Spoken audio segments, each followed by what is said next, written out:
नमस्कार दोस्तों, आपका इस वीडियो में स्वागत है। जैसा कि आप लोग जानते हैं कि हम लोग यूपी पीसीएस और आरआरबी से रिलेटेड टेस्ट सीरीज चाल कर रहे हैं और यह टेस्ट सीरीज जो है वो इंडियन हिस्ट्री से रिलेटेड है। ओके, और इस टेस्ट सीरीज में आने वाले यूपी पीसीएस और आरआरबी एग्जाम के लिए अत्यंत महत्वपूर्ण क्वेश्चन दिए गए हैं। तो चलिए टाइम को बिना वेस्ट किए आगे बढ़ते हैं और आप लोगों से एक विनम्र निवेदन है कि आप लोग चैनल को सब्सक्राइब कर लें, वीडियो को लाइक करें, शेयर करें और कमेंट करें। और इस वीडियो के पीडीएफ के लिए टेलीग्राम चैनल को ज्वाइन कर लें, जो कि टेलीग्राम चैनल का लिंक डिस्क्रिप्शन में दे दिया गया है। तो चलिए स्टार्ट करते हैं। पहला क्वेश्चन आपके स्क्रीन पे है, वायसराय लॉर्ड हेस्टिंग के न्यायिक सुधार के बारे में निम्नलिखित में से कौन सही है। पहला है, हर थाने में मुंसिफ की नियुक्ति की जाती थी। और दूसरा है, सन 1921 में मुंसिफ को 150 रुपए तक के मामले की सुनवाई करने की अनुमति दी गई थी। और तीसरा है, 1818 में मजिस्ट्रेट को 2 साल तक के श्रम के साथ कारावास की सजा देने का अधिकार दिया गया था। लॉर्ड हेस्टिंग ने प्रत्येक थाने में मुंशिफ को 64 रुपए तक के मामले के निष्पादन के लिए नियुक्त किया था। और हर थाने में, तो इसका जो कथन एक है वो सही हो जाएगा इसमें। और 1821 में मुंसिफ को 150 रुपए तक के मामले तथा सदर अमीन को 500 रुपए तक के मामले सुनने का अधिकार दिया गया था। तो इस प्रकार जो कथन दो है वो भी सही हो जाएगा इसमें। और वर्ष 1818 में मजिस्ट्रेटों को श्रम के साथ कारावास की सजा 2 साल तक के देने का अधिकार दिया गया था। तो इस प्रकार जो कथन 3 है वो भी सही हो जाएगा। तो इसमें 1, 2, 3 इज द राइट आंसर हो जाएगा। ये तीनों जो सही है कथन, तो इसमें D is the right answer हो जाएगा। ओके, नेक्स्ट क्वेश्चन है, चार्ल्स मेटकॉफ को प्रेस का मुक्तदाता क्यों कहा जाता है। चार्ल्स मेटकाफ को प्रेस का मुक्तदाता इसलिए कहा जाता है क्योंकि वह 1823 में लाइसेंस रेगुलेशन एक्ट को निरस्त कर दिया था। तो इस प्रकार इसमें सी द राइट आंसर हो जाएगा। ओके, नेक्स्ट क्वेश्चन है, निम्नलिखित में से कौन सी घटनाएं लॉर्ड कैनिंग के वायसराय के कार्यकाल के दौरान घटित थी। पहला है, 1858 का भारत सरकार अधिनियम पारित हुआ। और दूसरा, नील विद्रोह। तीसरा, 1861 का भारत परिषद अधिनियम पारित हुआ। और चौथा है, उत्तर पश्चिम प्रांतों में अकाल।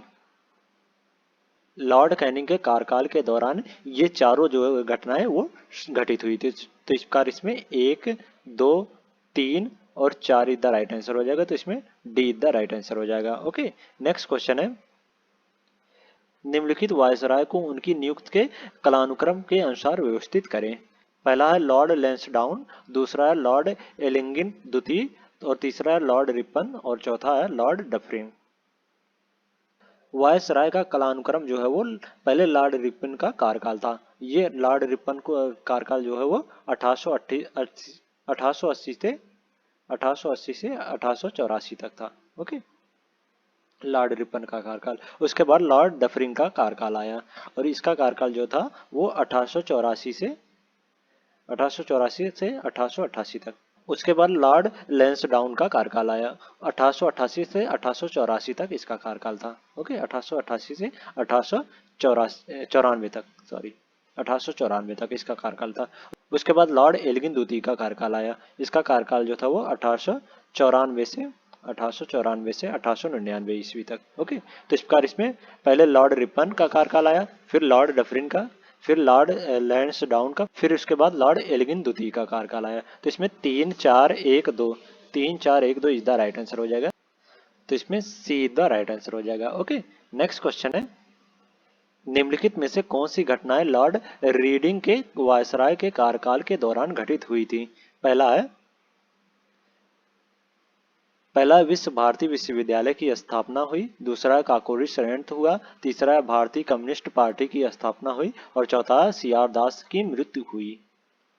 लॉर्ड रीडिंग के कार्यकाल के दौरान ये चारों घटनाएं जो है वो घटित हुई थी। विश्व भारती विश्वविद्यालय की स्थापना जो है वो वर्ष 1921 में हुई था। वर्ष 1921 में इसकी स्थापना हुई थी। ओके, और काकोरी षड्यंत्र केस जो है वो काकोरी षड्यंत्र जो है वो 1925 में घटित हुआ था, 1925 में। ओके, और भारतीय कम्युनिस्ट पार्टी की स्थापना जो है वो कानपुर में 25 दिसंबर 1925 को हुआ था। 25 दिसंबर 1925 को भारतीय कम्युनिस्ट पार्टी की स्थापना हुई थी कानपुर में। ओके, और सीआर दास की मृत्यु जो है वो 1925 में हुआ था।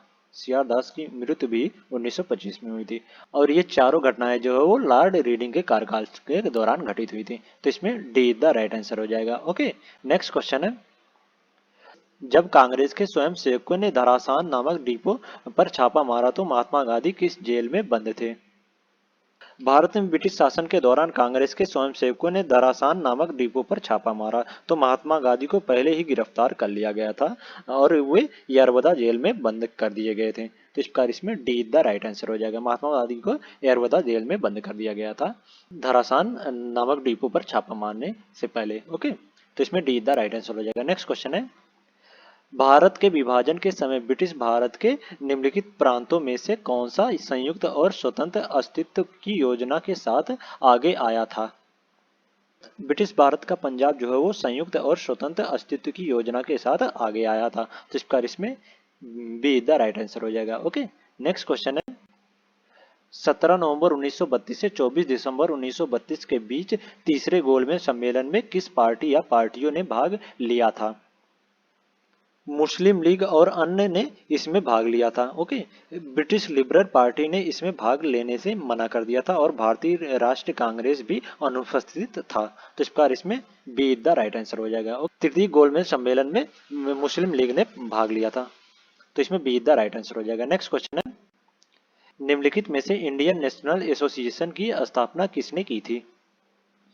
इंडियन नेशनल एसोसिएशन की स्थापना जो है वो 1876 में सुरेंद्र नाथ बनर्जी और आनंद मोहन बोस द्वारा कलकत्ता में हुआ था।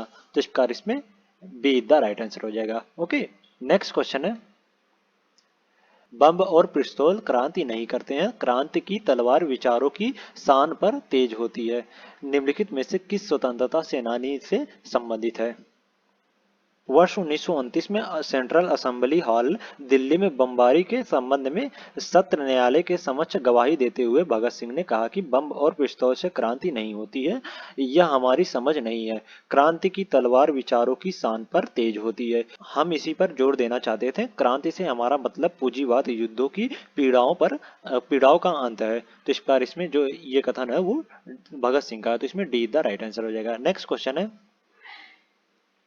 भारतीय स्वतंत्रता आंदोलन के दौरान व्यक्तिगत सत्याग्रह के लिए चुने जाने वाले पहले व्यक्ति कौन थे? ब्रिटिश औपनिवेशिक सरकार ने भारतीय लोगों की सहमति के बिना भारत को द्वितीय विश्व युद्ध में झोंक दिया था। विदेशी सरकार की इस निर्णय का विरोध करने के लिए कांग्रेस पार्टी ने व्यक्तिगत सत्याग्रह प्रारंभ करने का निर्णय लिया और 17 अक्टूबर 1940 को महात्मा गांधी ने व्यक्तिगत सत्याग्रह शुरू करने के लिए पहले सत्याग्रही के रूप में आचार्य विनोबा भावे और दूसरे सत्याग्रही के रूप में जवाहरलाल नेहरू को चुना था। तो इस प्रकार इसमें डी द राइट आंसर हो जाएगा। ओके, प्रथम सत्याग्रही जो है वो आचार्य विनोबा भावे थे, तो इसमें डी द राइट आंसर हो जाएगा। नेक्स्ट क्वेश्चन है, अरबिंदो को निम्नलिखित में से किन आरोपों के संबंध में गिरफ्तार किया गया था?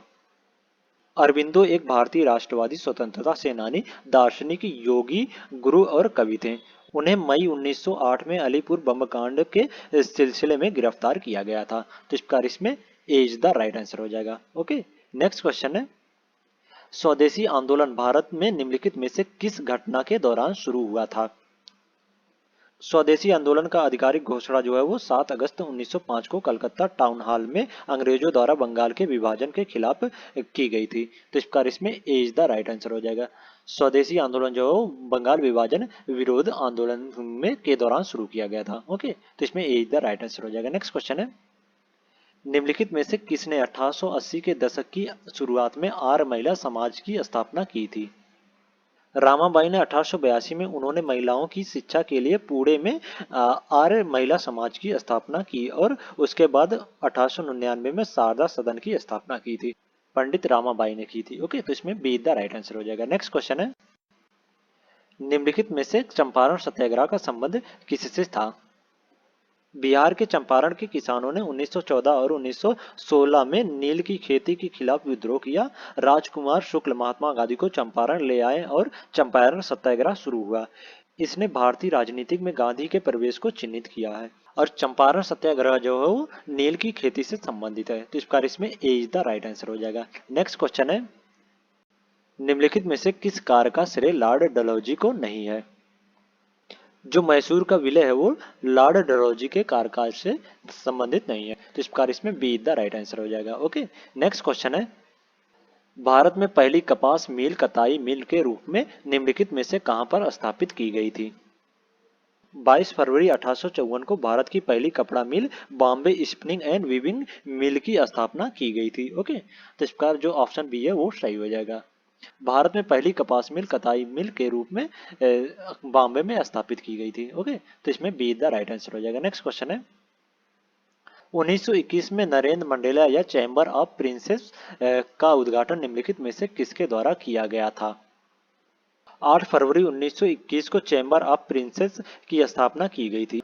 उद्घाटन समारोह जो है वो महामहिम राजा की ओर से लाल किले के दीवान ए आम में सम्राट ड्यूक ऑफ कनॉट द्वारा किया गया था।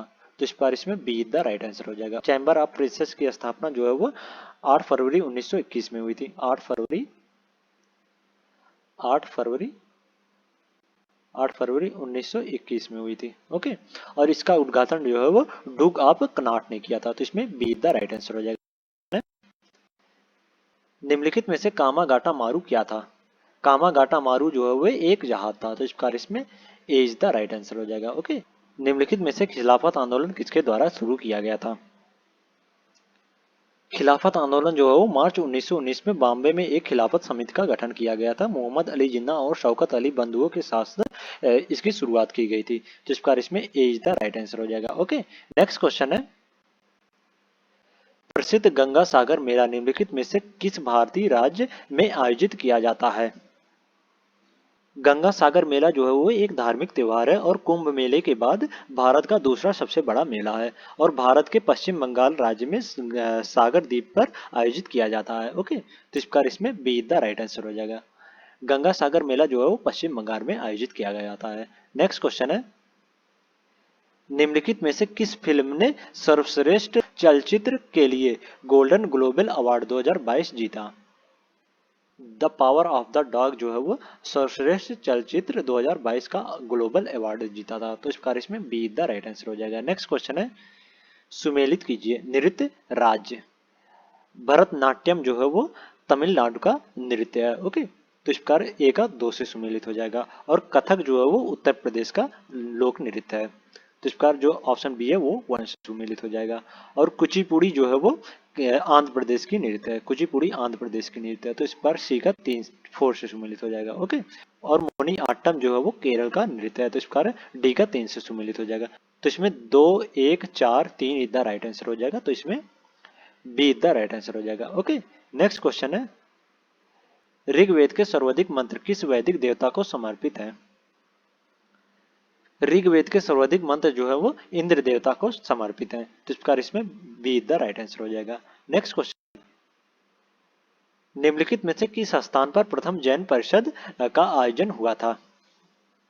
प्रथम जैन परिषद का आयोजन जो है वो पाटलिपुत्र में हुआ था। तो इस प्रकार इसमें ए इज द राइट आंसर हो जाएगा। ओके, नेक्स्ट क्वेश्चन है, निम्नलिखित में से किस नाटक की रचना हर्षवर्धन द्वारा की गई थी? जो प्रियदर्शिका है उसका ही रचयिता जो है वो हर्षवर्धन थे। तो इस प्रकार इसमें डी द राइट आंसर हो जाएगा। ओके, नेक्स्ट क्वेश्चन है, निम्नलिखित में से कौन सा राजवंश महिला शासक रुद्रमा देवी से संबंधित है? रानी रुद्रमा देवी जो है वो काकतीय वंश की महिला शासक थी। तो इस प्रकार इसमें सीधा राइट आंसर हो जाएगा। काकतीय राजवंश जो है वो महिला शासक रुद्रमा देवी से संबंधित है। तो इस प्रकार इसमें सीधा राइट आंसर हो जाएगा। नेक्स्ट क्वेश्चन है, लीलावती का लेखक भास्कर द्वितीय था। लीलावती और भास्कर द्वितीय या भास्कराचार्य द्वारा लिखी गई थी। ओके, और वे एक भारतीय गणितज्ञ थे। तो इस प्रकार इसमें बी द राइट आंसर हो जाएगा। ओके, भारतीय द्वितीय भास्कर द्वितीय जो है वो एक गणितज्ञ थे और उन्होंने लीलावती नामक लेख लिखा था। तो इसमें बी द राइट आंसर हो जाएगा। नेक्स्ट क्वेश्चन है, वह धार्मिक पुस्तक जिसमें कृषि कर्म की 8 विभिन्न अवस्थाओं का वर्णन मिलता है। मिलिंद पन्नों में कृषि कर्म की 8 विभिन्न अवस्थाओं का वर्णन मिलता है। तो इस प्रकार इसमें सीधा राइट आंसर हो जाएगा। ओके, नेक्स्ट क्वेश्चन है, शक क्षत्रप काल में सोने चांदी के सिक्कों का अनुपात क्या था? शक क्षत्रप काल में सोने चांदी के सिक्कों का अनुपात जो था वो 1:35 का था। तो इसका इसमें सीधा राइट आंसर हो जाएगा। ओके, नेक्स्ट क्वेश्चन है, गधया था। गधया जो है एक सिक्के को कहा जाता था। तो इसका इसमें ए इज द राइट आंसर हो जाएगा। ओके, नेक्स्ट क्वेश्चन है, उदयानजिरल किस वंश से संबंधित था? उदयानजिरल जो है वो चेर वंश से संबंधित था। तो इसका इसमें ए इज द राइट आंसर हो जाएगा। नेक्स्ट, निम्नलिखित में से किस राष्ट्रकूट शासक ने एलोरा के कैलाश मंदिर का निर्माण कराया था? एलोरा के कैलाश मंदिर का निर्माण जो है वो कृष्ण प्रथम के शासनकाल में हुआ था। तो इस प्रकार इसमें डी द राइट आंसर हो जाएगा। ओके, नेक्स्ट क्वेश्चन है, मौर्य काल में पर्यटन था। मौर्य काल में पर्यटन जो है वो आपातकालीन कर था। तो इस प्रकार इसमें ए इज द राइट आंसर हो जाएगा। नेक्स्ट क्वेश्चन है, निम्नलिखित में से किस राष्ट्रकूट शासक ने प्रतिहार शासक नागभट्ट द्वितीय को हराया था? राष्ट्रकूट शासक गोविंद तृतीय ने प्रतिहार शासक नागभट्ट द्वितीय को हराया था। तो इस प्रकार इसमें बी द राइट आंसर हो जाएगा। ओके, नेक्स्ट क्वेश्चन है, हजार दिनारी नाम से किसे जाना जाता है? मलिक काफूर को हजार दिनारी के नाम से जाना जाता है क्योंकि उसे सुल्तान ने नुसरत खां से 1000 दिनार में खरीदा था। तो इस प्रकार इसमें बी द राइट आंसर हो जाएगा। ओके, नेक्स्ट क्वेश्चन है, निम्नलिखित में से कौन इल्तुतमिश का प्रतिद्वंदी नहीं था? जो मलिक अल्तुनिया है वो इल्तुतमिश का प्रतिद्वंदी नहीं था। तो इस प्रकार इसमें डी द राइट आंसर हो जाएगा। नेक्स्ट क्वेश्चन है, विजयनगर काल में दक्षिण भारत की किस नृत्य परंपरा का पहली बार विकास हुआ? विजयनगर काल में दक्षिण भारत की यक्षगान नृत्य परंपरा का पहली बार विकास हुआ था। तो इस प्रकार इसमें बी द राइट आंसर हो जाएगा। नेक्स्ट क्वेश्चन है, निम्नलिखित में से किसने खजाइन उल्फत नामक पुस्तक की रचना की?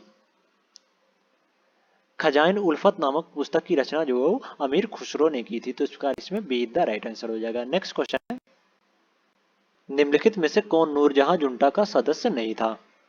जो खुर्रम है वो नूरजहां जुंटा का सदस्य नहीं था। तो इस प्रकार इसमें डी द राइट आंसर हो जाएगा। नेक्स्ट क्वेश्चन है, निम्नलिखित में से कौन कैबिनेट मिशन का सदस्य नहीं था?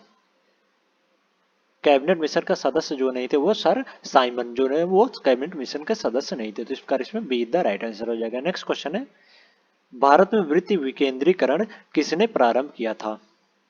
भारत में वित्तीय विकेंद्रीकरण जो है वो लॉर्ड मियो ने प्रारंभ किया था 1870 में 1870 में। ओके, तो इस प्रकार इसमें डी द राइट आंसर हो जाएगा। नेक्स्ट क्वेश्चन है, गंगाराम तथा खीमदेव नामक दो भाई किस आंदोलन के दौरान शहीद हुए थे? गंगाराम और खीमदेव नामक दो भाई जो है वो भारत छोड़ो आंदोलन के दौरान शहीद हुए थे। तो इस प्रकार इसमें डी द राइट आंसर हो जाएगा। नेक्स्ट क्वेश्चन है, राजा राम मोहन राय की प्रसिद्ध कृति गिफ्ट टू मोनोथ्रिस्ट किस भाषा में लिखी गई थी? राजा राम मोहन राय की प्रसिद्ध कृति गिफ्ट टू मोनोथ्रिस्ट जो है वो फारसी भाषा में लिखी गई थी। तो इस प्रकार इसमें ए इज द राइट आंसर हो जाएगा। नेक्स्ट क्वेश्चन है, 1929 में महात्मा गांधी ने किस स्थान पर अनासक्ति योग के अनुवाद का कार्य पूर्ण किया? 1929 में महात्मा गांधी ने कौसानी में अनासक्ति योग का अपना अनुवाद पूरा किया था। तो इस प्रकार इसमें ए इज द राइट आंसर हो जाएगा। ओके, नेक्स्ट क्वेश्चन है, भारतीय संघ में विलय के समय टिहरी राज्य का राजा कौन था? भारतीय संघ में विलय के समय टिहरी राज्य का राजा जो है वो मानवेंद्र शाह था। तो इस प्रकार इसमें डी द राइट आंसर हो जाएगा। नेक्स्ट क्वेश्चन है, टिहरी रियासत के प्रथम नरेश कौन थे? टिहरी रियासत के प्रथम नरेश जो थे वो सुदर्शन शाह थे। तो इस प्रकार इसमें ए इज द राइट आंसर हो जाएगा। नेक्स्ट क्वेश्चन है, कालू महाराज संबंधित है। कालू महाराज जो है वो 1857 के विद्रोह से संबंधित है। तो इस प्रकार इसमें बी द राइट आंसर हो जाएगा। नेक्स्ट क्वेश्चन है, निम्नलिखित मध्यकालीन ग्रंथों में से कौन उत्तराखंड के इतिहास का स्रोत नहीं है? जो बाबर नामक ग्रंथ है वह उत्तराखंड के इतिहास का स्रोत उसमें नहीं है। तो इस प्रकार इसमें डी द राइट आंसर हो जाएगा। नेक्स्ट क्वेश्चन, विषुवत रेखा निम्नलिखित में से किस देश से नहीं गुजरती है? विषुवत रेखा जो है वो मैक्सिको से होकर नहीं गुजरती है। तो इस प्रकार इसमें बी द राइट आंसर हो जाएगा। ओके, तो आज के लिए इतना ही। अगले नेक्स्ट वीडियो में हम लोग नेक्स्ट टेस्ट सीरीज लेके आएंगे। अगर वीडियो अच्छी लगी हो तो वीडियो को लाइक कर दें और इसी प्रकार के वीडियो के लिए चैनल को सब्सक्राइब कर लें और इस वीडियो के पीडीएफ के लिए टेलीग्राम चैनल को ज्वाइन कर लें, जो कि टेलीग्राम चैनल का लिंक डिस्क्रिप्शन में दे दिया गया है। Thank you so much.